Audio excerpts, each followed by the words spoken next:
오늘은 이제 세 번째 주일 질문과 대답을 공부하게 됩니다. 여러분 혹시 기억하시나요?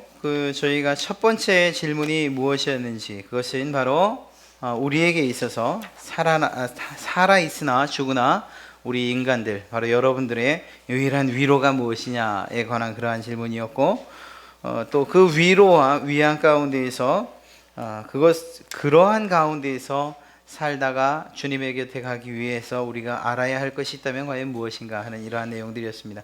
그것이 서론이었고, 그것이 시작되어 뚜껑을 열자마자 시작되는 것이 바로 죄의 문제였다라는 것입니다. 그런데 죄가 죄로 여겨짐을 받기 위해서 무엇이 필요하냐? 죄가 죄라는 사실을 알게 하는 바로 율법이 필요하다, 이렇게 이야기를 했지요. 하나님의 율법이 과연 우리에게 무엇을 요구하고 있느냐라는 제 네 번째 질문에 대해서 분명하게 이야기하는 것, 하나님 사랑과 이웃 사랑에 대해서 이야기하고 있습니다. 문제는 이러한 계명과 율법을 다 지킬 수 있느냐라는 이러한 질문이라는 것입니다. 그런데 그것에 대해서 성경은, 그리고 우리는 안타깝지만 아니요 라고 대답할 수밖에 없다는 것입니다. 우리가 우리의 힘으로 그 계명을 완전하게 지킬 수 있느냐라는 이 말에 대해서 우리가 아니요라고 말할 수밖에 없고, 왜냐하면 우리에게는 미워하는 본성이, 이러한 죄성이 있기 때문입니다 라고 대답하는 것, 그것이 지난주까지의 우리의 성경 공부였습니다. 세 번째 주일에 대해서 우리가 한번 질문과 대답을 한번 먼저 읽어보도록 하겠습니다. 6문부터 8문까지 제가 질문을 하면 여러분은 대답을 해주시기 바랍니다. 제 6문, 하나님께서 본래 인간을 사악하고 불의하게 지으셨습니까?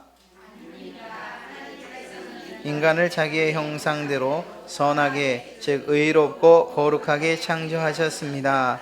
그리하여 창조주 하나님을 바르게 알고 온 마음을 다하여 사랑하며 그의 영광과 존귀를 위하여 그와 함께 영원히 행복하게 살도록 하셨습니다. 제7문, 그러면 인간의 타락한 본성은 어디서 왔습니까? 우리의 첫 조상 아담과 하와가 에덴 동산에서 불순종하여 타락함으로 비롯되었습니다. 그 타락으로 말미암아 우리의 본성이 부패되어 잉태되는 그 순간부터 우리는 죄인으로 태어나는 것입니다. 제8문, 그렇다면 우리는 너무 부패하여 선이란 전혀 행할 수도 없고 모든 악을 향해 기울 뿐입니까? 그렇습니다. 우리가 하나님의 영으로 거듭나지 않는 한 그렇습니다. 네, 이것이 세 번째 주일의 질문과 대답에 관한 내용입니다. 여러분, 얼마 전에 경기도 시와 방조제에서 정말 토막난 그러한 시신이 발견된 적이 있죠. 그리고 오늘 그 범인이 남편 중국 동포로 그렇게 밝혀졌습니다. 그리고 그 아내를 살해한 이유는 뭐 특별하지도 않았어요. 다투다가 그냥 감정이 욱했다, 이게 다였어요. 그리고 그렇게 끔찍스러운 일을, 우리는 차마 상상도 하지 못하는 그 일을 그렇게 아무 일 없는 것처럼 그렇게 저질렀습니다. 어른들만 그러냐? 그건 또 아니죠. 2014년 작년 일이에요. 그런데 그것이 실제로 발생한 건 4월이었는데 8월쯤 돼서 문제가 부각되기 시작했고, 지금 그것이 조금 그 피해자의 부모가, 아버지가 이곳저곳 가서 너무 벌이 약하다, 탄원을 넣고 있는 그런 기사화되고 있습니다.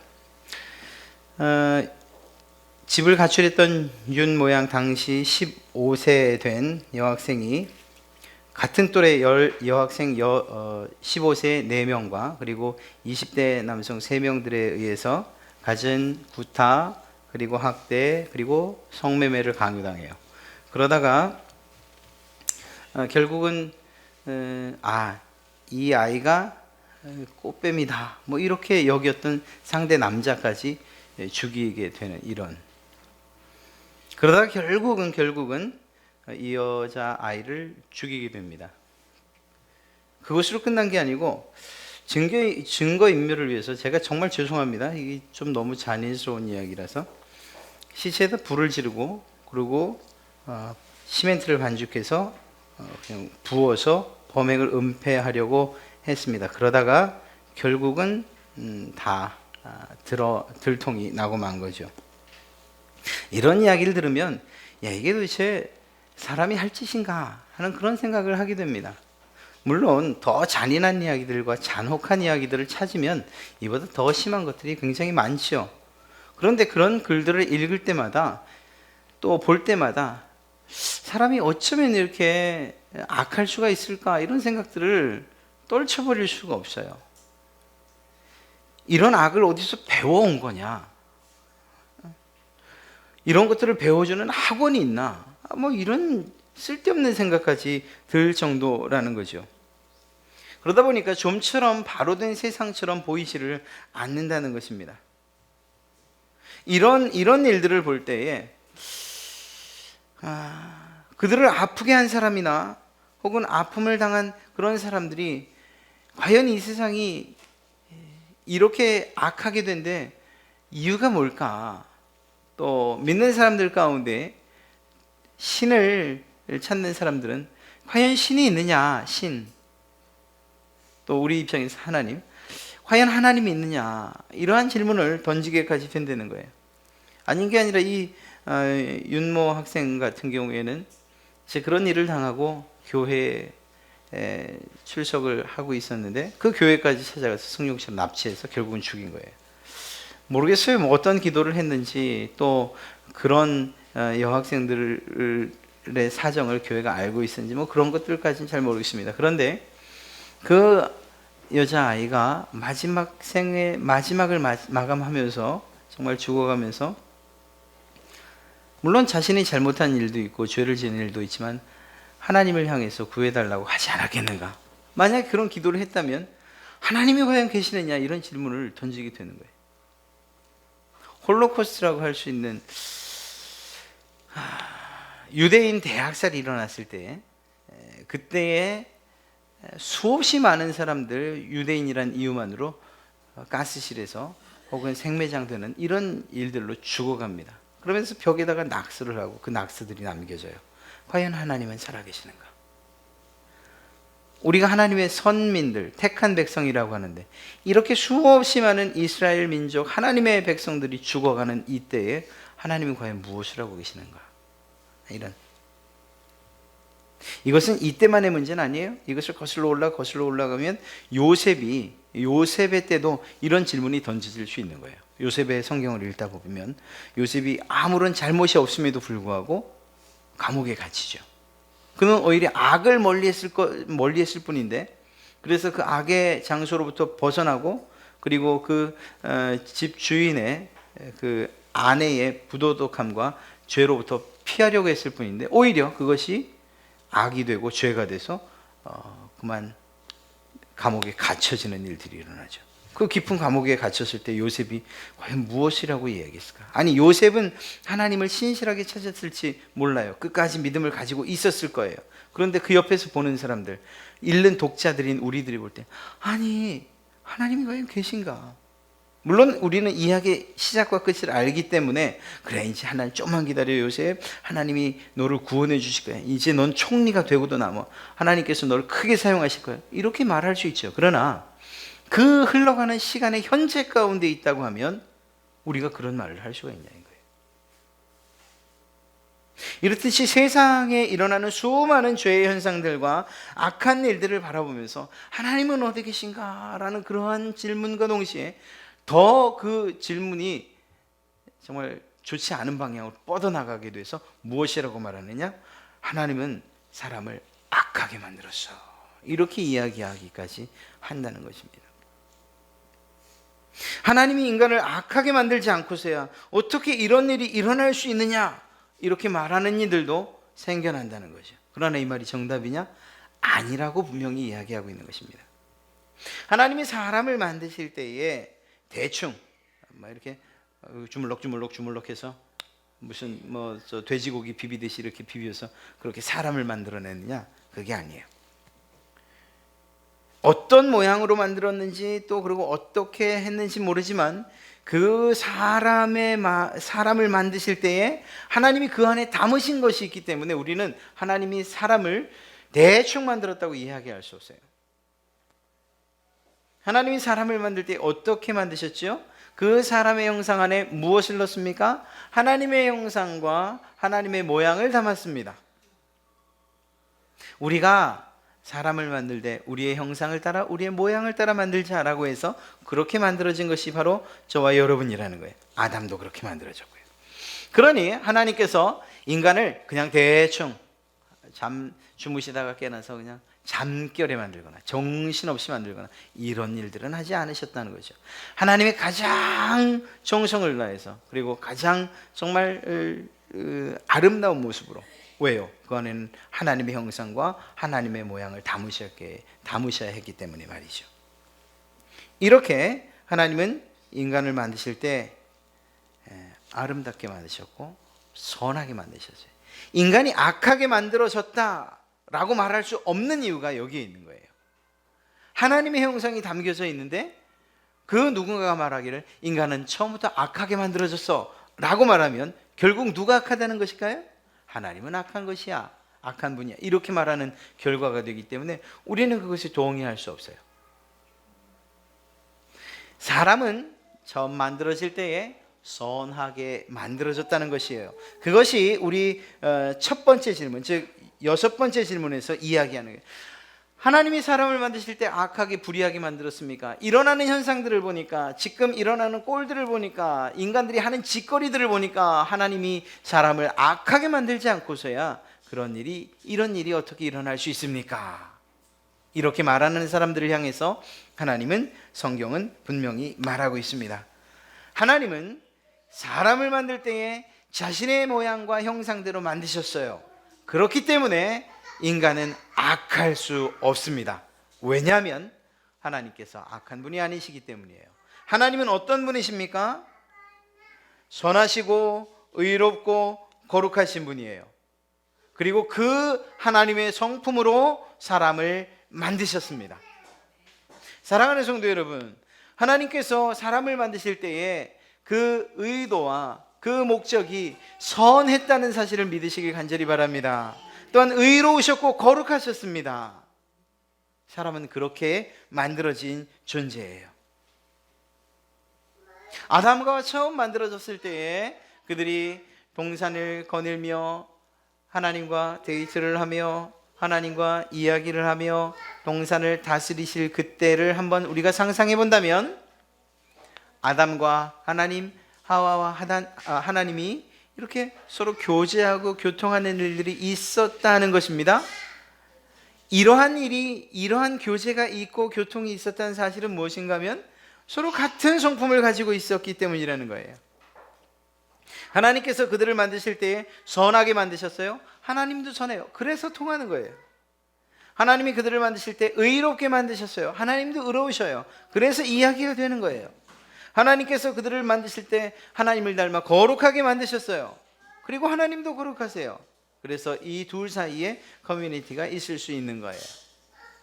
자, 그래서 결국 그렇게 만들어진 인간들이 결국 자기들에게 부여된 선과 거룩과 의로움을 통해서 무엇을 해야 되느냐, 어떤 삶을 살아야 되느냐. 첫째로 오늘 말씀대로 한다면 하나님을 알아가는 일, 바르게 알아가는 일들을 해야 했고, 또 더 나아가 마음을 다해서 사랑하는 일들을 해야 했으며, 또 더 나아가 하나님에게 영광과 존귀를 올려드리는 이러한 일들을 통해서 인간의 행복을 추구하게끔 되어 있었던 것입니다. 보세요. 우리 모든 사람들이 처음 만들어질 때 그 아담의 마음으로 산다면, 그래서 하나님이 원하시는 선한 모습, 그리고 우리 마음에 담으셨던 의로움과 거룩함으로 그렇게 살아간다라고 하는 것이 어떻게 나타나느냐? 오늘 있는 대로 첫째는 하나님을 알아가는 일에 사용되고, 또한 하나님을 사랑하는 일에 사용되고, 또 나가서 이러한 삶을 통해서 하나님께 영광 올려드리는 그런 삶을 살게 되는 거예요. 그러면 하나님께 이것 드리고 저것 드리고 이것 드린다, 난 손해나는 것 아니냐? 놀랍게도 하나님의 성품을 닮아 만들어진 사람들, 그들이 그들의 삶의 목적대로 하나님에게 영광을 올려드리고 하나님을 사랑하고 그리고 더 나아가서 하나님을 바르게 알아가는 일들을 한다? 그때 비로소 진정한 행복을 누리는 것이 인간이라는 거예요. 우리는 많은 것들을 가져야 행복하다고 말해요. 돈이 많아야 행복하다고 이야기하고 건강해야 행복하다고 말해요. 그렇죠. 그럴 수 있습니다. 그러나 진정한 우리의 행복, 우리의 영혼과 우리의 육신이 함께 누리는 행복은 단지 감각적인 것들, 보여지는 것들, 이것이 다가 아니라는 거예요. 우리의 몸은 행복을 누릴 수 있어요. 편안할 수 있어요. 좋은 차 타면 당연히 편안하죠. 좋은 침대 누우면 좋지요. 맛있는 거 먹고 비싼 거 먹으면 그러면 좋지요. 건강제도 같이 먹으면 건강에도 더 좋고, 몸이 누릴 수 있는 것들을 최대한 누리면 너무 좋습니다. 너무 좋습니다. 행복하다고 말할 수 있어요. 그런데 우리의 영혼도 행복하냐, 영혼도. 이러한 질문에 대해서 우리는 사실 자신 있게 대답할 수 없는 거예요. 내가 먹고 싶은 걸 먹으니 내 영혼이 편안합니다. 내가 누리고 싶은 것을 누리니 내 영혼이 편안합니다. 내가 잠을 편안히 자니 내 영혼도 편안히 잠을 잘 수 있습니다. 이렇게 말할 수 있냐 이것입니다. 이것에 대해서 우리는 확신할 수가 없어요. 아니, 더 정확하게 말하면 내 몸은 편안하지만 내 영혼은 심히 목말라 합니다 라고 고백할 수밖에 없는 것이, 그것이 우리의 인간의 모습이라는 것입니다. 그러니 우리가 이렇게 감각적이고 누리고 느끼는 것들로 우리가 만족할 수 있느냐, 완전히 행복하다고 할 수 있느냐? 없다는 거예요. 결국 우리의 진정한 행복은 이러한 육신적인 것뿐만 아니라 우리의 영혼의 행복도 동시에 이루어져야 하는데, 그것은 무엇으로만 가능하냐? 하나님 그분을 알아가고 하나님 그분을 사랑하고 하나님 그분에게 영광 올려드리는 일을 할 때 비로소 행복해진다는 거예요. 사랑하는 성도 여러분, 난 잘 이해가 안 가는데요, 목사님. 이게 정말 그래요? 한번 생각해 보세요. 여러분들이 교회 안에서 정말 마음과 정성을 다해서 헌신하시죠. 네. 이 교회가 단지 사람들의 모임 그리고 조직, 그러한 곳이라는 생각을 떠나서 정말 예수 그리스도의 몸이요, 구원받은 성도들이 함께 있는 곳입니다.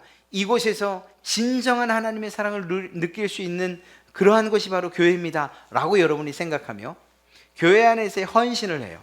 때로는 어떤 때는 몸으로 헌신해요. 때로는 어떤 때는 물질로 헌신을 해요. 때로는 어떤 때는 시간으로 봉사를 해요. 열심히 집에 가면 몸이 곤죽이 돼요. 피곤하고. 그러면 다음 주를 안 해야 돼요. 그런데 정말 진심으로 교회 안에서 봉사를 하고 하나님께 영광을 올려드리기 위해서, 또 하나님을 사랑하는 마음으로, 하나님을 알아가는 마음으로 성경 공부를 하고 헌신을 하고 봉사를 하고 또 사역을 한 사람들은 놀랍게도 몸은 혹여 지치는지 모르지만 그 안에서 일어나는 이 기쁨을, 우리의 속으로부터 일어나는 솟아오르는 이 기쁨을 사실은 억누를 수가 없어요. 이것에 중독되면 다음 주일 몸이 피곤해도 또 이 자리에 나오는 거예요. 힘들어도 또 일을 하는 거예요. 참된 행복이라는 건 그거예요. 단순간에 끝나는 것, 한순간에 끝나는 것이 아니고 우리의 몸과 우리의 영혼을 만족시키는 이러한 행복, 이것이 무엇으로부터 시작된다고요? 하나님을 알아가는 것, 그분을 사랑하는 것, 그리고 그분에게 영광 올려드리는 것을 통해서 말입니다. 근데 이것이 어떻게 가능하다고요? 우리가 선한 존재로 만들어졌기 때문에, 거룩한 존재로 만들어졌기 때문에, 의로운 존재로 만들어졌기 때문에 이 일을 할 수 있는 존재였었더라는 거예요. 즉 우리 모든 인간은 처음 만들어질 때부터 악한 존재로 만들어졌느냐? 결코 아니라는 것을 이야기하는 것입니다. 사실 우리가 악한 존재로 만들어졌냐? 이것에 대한 대답은 한마디면 좋게요. 아니요, 하나님이 악하지 않습니다. 하나님이 악하지 않습니다. 이 말이 뭔지요? 하나님이 우리를 만드실 때 하나님의 본성과 하나님의 모양과 형상으로 만드셨기 때문에 만약 우리가 악한 존재라면 하나님도 악한 분이시거든요. 그래서 결코 그런 일이 일어날 수 없는 것입니다. 이렇게 대답할 수 있는 것이죠. 사랑하는 성도 여러분, 우리는 그렇게 악하게 만들어진 존재가 아니에요. 원래부터 그렇게 만들어진 존재가 아니에요. 그렇기 때문에 더 땅을 치면서 안타깝고 애통해하는 거예요. 차라리 우리가 처음부터 악하게 만들어졌더라면 그러면 그러려니 하지요. 누군가가 우리를 배신하고 누군가가 우리를 아프게 하고 누군가가 여러분을 힘들게 할 때 그래 하나님께서 악하게 만들어놨으니까 그러려니 해야지. 아유 저것도 예수 믿고 나처럼 변화되면 모를까. 그냥 이렇게 얘기해버리고 말지요. 그런데 하나님께서 처음 만드실 때에 모든 사람을 악하게 만들지 않으셨다는 거예요. 오히려 하나님의 성품과 하나님의 모양과 하나님의 형상대로 만드셨기에 선하고 의롭고 거룩한 존재로 만들어졌던 것, 그것이 우리의 인간의 처음 모습이었다는 것이죠. 그렇다면 지금 모든 사람들이 다 그렇다는 것입니까? 지금 태어나는 아이들도 선하고 거룩하고 의롭다는 것입니까? 아니요. 목사님 왜 자꾸 이랬다 저랬다 얘기해? 아니 선하다며요. 예, 하나님이 처음 만드실 때 그렇게 만드셨대요. 처음 만드실 때. 그러면 지금 태어나는 아이가 악하다는 얘기는 무슨 말이에요? 예, 그걸 말씀드리죠. 그것이 바로 인간의 타락한 본성이 어디로부터 왔느냐에 대한 질문에 대답할 때에 비로소 해결이 되는 것입니다. 그리고 오늘 우리가 여러분과 함께 읽었던 이 성경을 읽을 때 비로소 그 사실을 알 수 있는 거예요. 왜 우리는 죄인이 되었는가? 왜 타락한 본성, 원래부터 이렇게 타락한 본성을 가지고 태어날 수밖에 없었는가? 하나님은 아담을 선하게 만들었는데 그 아담의 선함과 거룩함과 의로움대로 따라 살아가지 못한 채 우리는 아담의 그러한 하나님의 선함과 거룩함과 그리고 의로움과 단절된 채 우리는 왜 악하게 태어나야 하는가 하는 거예요. 이 세상에 있는 모든 인간들은 왜 악하게 악 가운데, 죄악 가운데 태어나야 하는가? 그 죄악의 비참함 가운데 태어나야 하는가? 인간의 타락에 대한 이야기를 우리는 안 할 수가 없는 것입니다. 그것은 간단하게 말씀드리면 사단이 죄를 짓게 했기 때문입니다. 하나님께서 명령하셨습니다. 천지 만물을 창조하신 이후에 이 땅에 있는, 이 동산에 있는 모든 것 다 너희 거야. 다 너희 것이야. 그런데 동산 중앙에 있는 선악을 알게 하는 나무의 열매는 먹지 말아라. 바로 하나님께서 명령을 하셨고 그 명령에 순종하면 됐던 거예요. 그런데 이 순종을 하지 못하고 이 명령에 대해 순종하지 못하고 불순종을 했지요. 그 불순종으로부터 죄가 시작되었다라는 것입니다. 그래서 죄는 어떤 행위가 아니에요. 이것을 내가 이렇게 가져가는 것, 훔치는 것, 혹은 누군가를 이렇게 해를 입히는 것, 혹은 누군가를 이렇게 때리는 것, 아니면 거짓말을 하는 것, 이런 현상들이 죄 아니에요. 죄는 정확하게 이야기하면 불순종입니다. 그리고 죄의 진정한 의미는 무엇이냐면 관역을 벗어난다는 것이 그것이 죄의 의미예요. 하나님께서 명령하신 그 명령을 비껴가는 거예요. 하나님의 의도를 비껴가는 거예요. 이것이 죄예요. 하마르티아라는 그런 뜻이에요. 그 말이 가지고 있는 의미가 바로 그런 의미예요. 죄라는 것은 한마디로 이야기하라고 한다면 불순종입니다. 불순종. 그러면 모든 죄가 불순종으로 시작되나요? 네, 그렇게 말할 수 있어요. 하나님께서 하신 명령, 먹지 마라고 한 명령에 대한 불순종이에요. 그러나 이것에 대해서 우리 학생들이나 혹은 정말 궁금증 많은 우리 아이들이 질문하죠. 목사님, 그 선악과가 어떻게 생겼을까요? 사과처럼 생겼다고 하는데 복숭아가 아닐까요? 왜냐하면 그 그 서유기에도 복숭아 얘기 나오잖아요. 복숭아가 아닐까요? 중요한 건 그게 아니라는 거예요. 본질을 흐리게 해서는 안 돼요. 먹지 말라고 한 명령이 중요한 거예요. 하나님께서 먹지 말라고 했던 그 열매를 따서 먹었다는 것 자체가 죄의 시작이 되는 거예요. 그것은 불순종이었고요. 그러니 이 불순종, 이러한 불순종을 통해서 결국 죄가 그녀의 마음 가운데 들어갔고, 그 죄를 아담에게도 짓게 했고, 그리고 죄의 남녀로부터 태어난 모든 인간은 그 이후로 죄를 지을 수밖에 없게 되었다는 거예요. 죄 가운데 태어날 수밖에 없게 됐다는 것이죠. 죄가 그렇다면 어떤 단계로 과연 하와를 유혹하고 하와가 죄 짓게 만들었을까? 그거 정도는 한번 생각해 볼 필요가 있습니다. 그리고 우리가 죄 짓는 과정들도 어쩌면 그런 비슷한 과정들을 또 뭐 중간 생략되고 포함되는 것들은 있겠지만, 그 기본적인 과정들은 그렇게 가지 않게 하는 거예요. 첫째는 의심이에요. 의심. 죄가 의심으로부터 시작됐다는 사실을 우리는 알 수 있습니다. 사단이 여자의 마음에 의심을 불러일으켜요. 참, 그런 거 보면 사단이 교묘하다는 얘기죠. 야, 하와, 정말 하나님이 너희더러 동산 모든 나무의 실과를 먹지 말라고 했냐? 이렇게 질문을 합니다.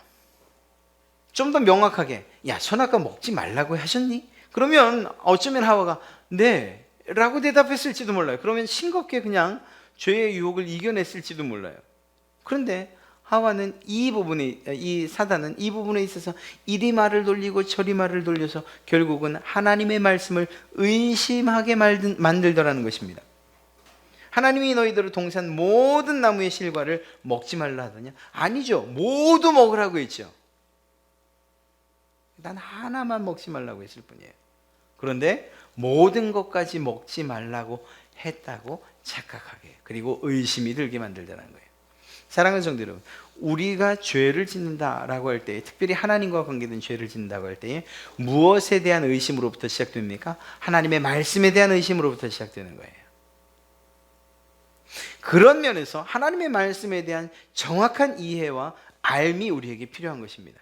이때에 하와가 정확한, 하나님께서 아담에게 이야기해 주셨던 정확한 명령에 대해서 기억하고 있었더라면 선악과를 먹지 말라고 했어요. 다른 건 다 먹으라고 했어요 라고 대답했다면 그냥 끝날 일이었다는 거죠.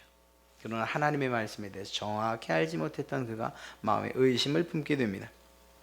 자, 여자의 대답을 우리가 살피고 보면 여자 안에서 뭔가 배신감 혹은 분노가 일어나고 있는 걸 느낄 수가 있습니다. 여자가 뱀에게 말하지요.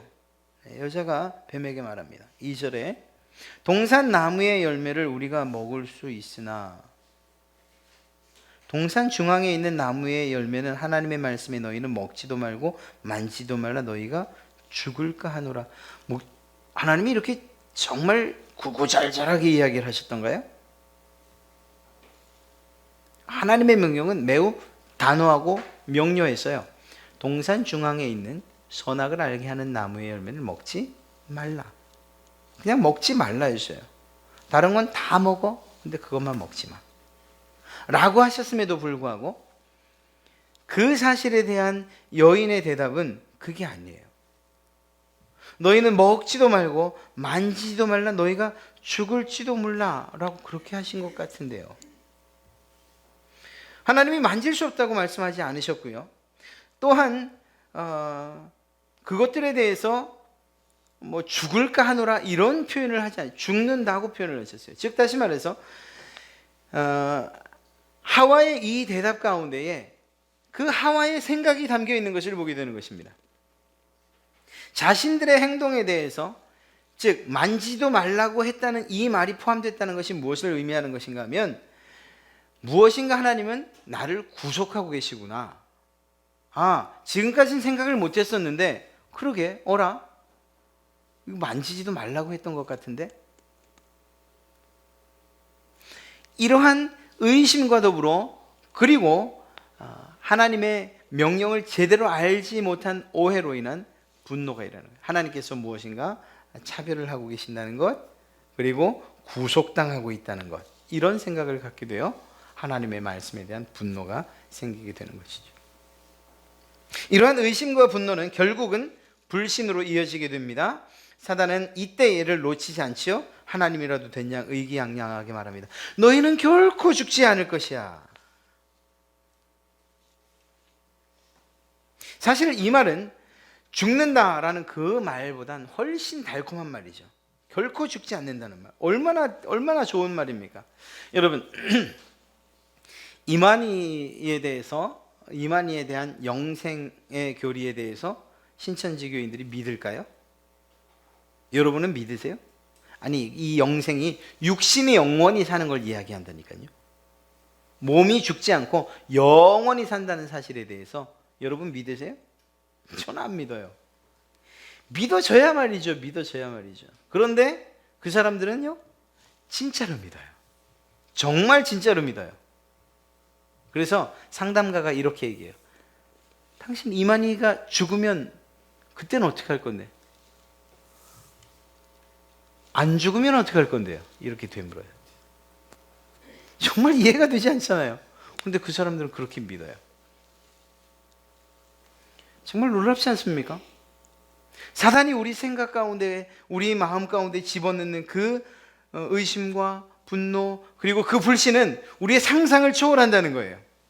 너희가 결코 죽지 아니하리라라는 말도 안 되는 이야기가 하와 마음에 그냥 쏙 들어버린 거예요. 야, 하나님이 죽는다고 했는데 얘는 죽지 않는다? 죽지 않는다는 게 훨씬 달콤하죠. 뱀을 믿기 시작하면서 결국 하나님을 믿지 못하는 일이 발생하게 된 것입니다.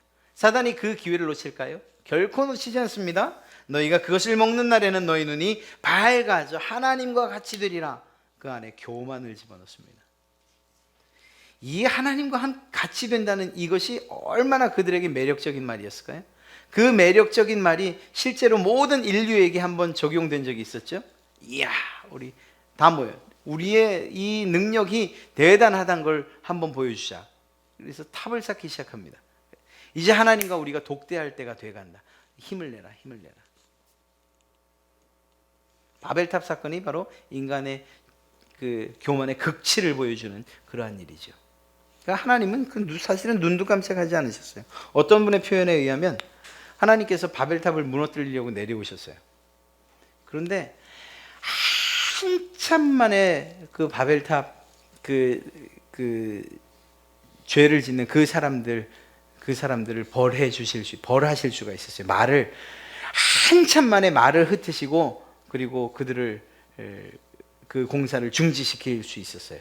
왠지 아십니까? 오랫동안 걸렸어요. 바벨탑이 어디 있는지 찾을 수가 없어갖고. 우리 인간 보기엔 그렇게 거대한 탑이라고 하는지 모르지만 하나님이 보실 땐 이게 도대체 애들이 쌓다고 하는 탑이 어디에 있는 거예요. 인간의 교만의 극치는 그래요. 하나님 보실 때는 아무것도 아닌데 사람들이 볼 때는 이것이 최고라고 생각하는 거죠. 오늘 이 사실 사단이 이야기한 너희가 먹는 날에는 너희 눈이 밝아져 하나님과 같이 되어서 결국 뭐라는 거예요? 선악을 알게 될 줄 하나님이 아심이라. 그러니까 하나님이 너희가 하나님과 같은 지위가 되는 것에 대해서 경계하셔서 먹지 말라고 했던 거야. 하나님과 같이 되고자 하는 이러한 교만이 그들의 마음 가운데에 들어갔고요. 그렇게 되자 식욕에 대한 매력이 생기기 시작합니다. 그래서 먹음직스럽습니다. 또한 이 눈으로 볼 때에 그냥 매력적으로 보여요. 그래서 탐욕이 불일듯 일어나게 됩니다. 보암직도 있다 그러죠. 그리고는 지혜롭게 할 만큼 탐스러운 탐욕이 생기고, 또한 지혜에 대한 교만이 생기기 시작을 합니다. 이 악한 욕망이라고 할 수밖에 없는 거예요. 사실은 모든 죄가 그래요.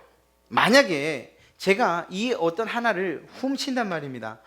이걸 딱 훔쳤을 때에 제 마음에서 막 찔러대고 도저히 잠을 잘 수가 없고, 그리고 이 훔친 물건에 손을 댈 때마다 막 찌릿찌릿 전기가 오고, 물 한 번 먹으려고 하면 막 전기가 막 뭐 이렇게 한다고 하면은 이거 누가 죄 짓겠어요? 누가 죄 짓겠냐고요? 거짓말을 해요. 그럼 막 구토가 막 나와요. 막 거짓말 한 번 하면 그럼 누가 죄 짓겠냐고요? 죄는 그 특성이 매우 달다는 데 있어요. 달콤하다는 데 있어요.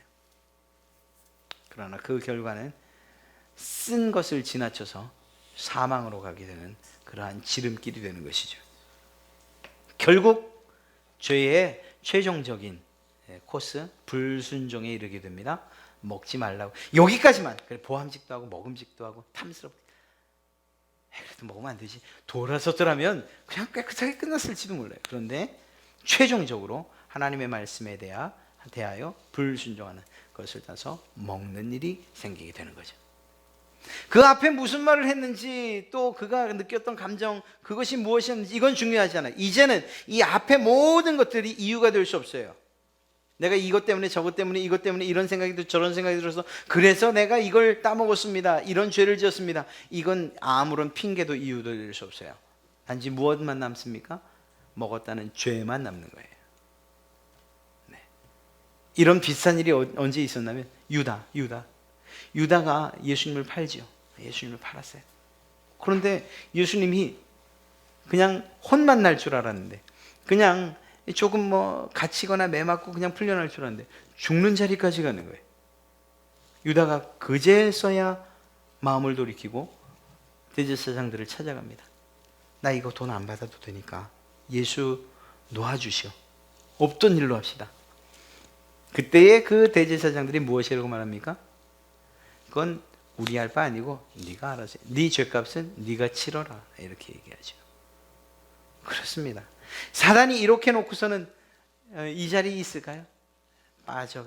자긴 빠져나가. 어차피 사단은 무적행 가운데 던져질, 지옥불 가운데 던져질 존재예요.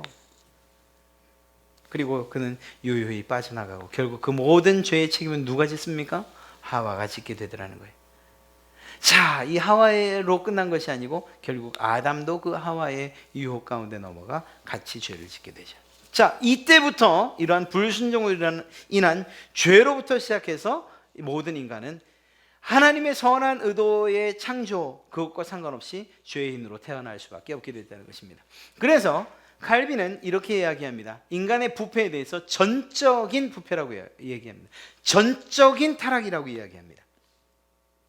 인간의 생각, 의지, 이 마음, 그리고 감정, 그리고 의지, 즉 지정의, 아는 것과 느끼는 것과 의지적인 모든 인격적인 요소가 다 타락됐다고 얘기해요. 어느 한 부분도 타락되지 않은 게 없어요. 그래서 생각하는 것도 죄고, 그래서 말하는 것도 죄고, 그래서 마음에 품는 것도 죄고, 행동으로 나오는 것도 죄인 거예요. 전적인 타락이에요. 전적인 부패예요. 인간 본성, 즉 하나님이 원래 만들어주신 그 모습은 보시기에 좋았던 모습이었어요. 선한 모습이었고 의로운 모습이었고 거룩한 모습이었어요. 그런데 왜곡되지 않았던 그 하나님의 형상을 담았던 그가 결국은 하나님의 형상이 파괴된 채 죄 가운데에서 그 모든 인류가 그 죄 가운데서 태어날 수밖에 없게 됐다는 것입니다. 창조될 때 그때의 그 모습과 죄 지은 이후의 모습을 비교해 본다? 사실 비교할 수 없을 거예요. 예를 들어서 아주 맛있어 보이는 탐스러운 사과가 하나 있고요, 그리고 아주 그냥 썩어 문드러져서 물이 질질 흐르는 사과가 있어요. 이 두 개, 창조 때의 모습, 죄 지은 모습이라고 해도 이것도 비교가 안 될 정도예요. 인간의 타락한 모습은 이것과 비교가 안 될 정도로 더 비참한 거예요.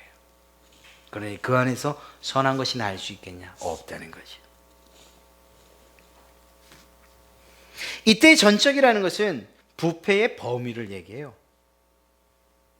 사과가 썩었다라고 할 때 그래도 어느 한 부분만 이렇게 썩으면 어떻게 하죠? 칼로 그냥 씩 도려내고 먹으면 돼요.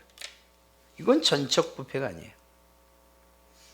사과가 전적으로 썩었네? 이렇게 얘기할 때는요, 겉도 썩었고 안도 썩었다는 얘기예요. 인간이 전적으로 부패했다, 전적으로 타락했다라는 그 말은 무엇인가 하면 사람의 모양, 즉 우리의 삶 가운데에서, 우리의 육신적인 가운데에서, 육 가운데에서 지어낼 수 있는 모든 부분들이, 행할 수 있는 모든 것들이 죄라는 거예요. 뿐만 아니라 우리의 영혼까지도 또한 죄 가운데 있다는 거예요. 누가 이렇게 얘기하죠. 아니, 몸이 선악과를 먹었지 영혼이 선악과를 먹었어요? 그렇게 말할 수 있을지 모릅니다. 그러나 이때에 사실은 그 말과 상반되게 전적으로 타락됐다는 이 이야기가 생각과 지적인 부분과 정적인 부분과 의지적인 부분뿐만 아니라 영혼까지도 모두 파괴가 되었다는 것, 모두 죄 가운데에 부패되었다는 그 사실을 이야기하는 것입니다. 이미 치명적인 상처를 입었고요. 그렇기 때문에 이 세상 사람 가운데 그 누구도 부분적으로 선할 수 혹시 있을지 모르지만 그 선을 유지할 수 있는 힘도 없고 또 모든 부분에 있어서 선하게 될 수는 더더욱이 없다는 것입니다. 성경이 그것에 대해서 이야기하고 있어요. 인간 스스로 창조의 모습을 회복한다? 이거 있을 수 없다는 것입니다. 착하게 살면 되죠. 착하게 살면 되죠. 착하게 살면 돼요. 그러나 착하게 사는 그 사람의 생각 가운데 어느 날 번개처럼 스쳐 지나가는 죄의 생각들이 있다는 거예요. 그러니 그것은 완전한 선함이 아니라는 거죠. 완전한 회복이 아니라는 거예요. 우리의 영혼은 하나님을 향해서 신실하게 나가겠습니다 라고 다짐하는지 모르지만, 그러나 우리의 몸과 우리의 말은 어느새 죄를 짓고 있더라는 거예요. 그러니 이건 완전한 회복이라고 말할 수 없는 것이죠.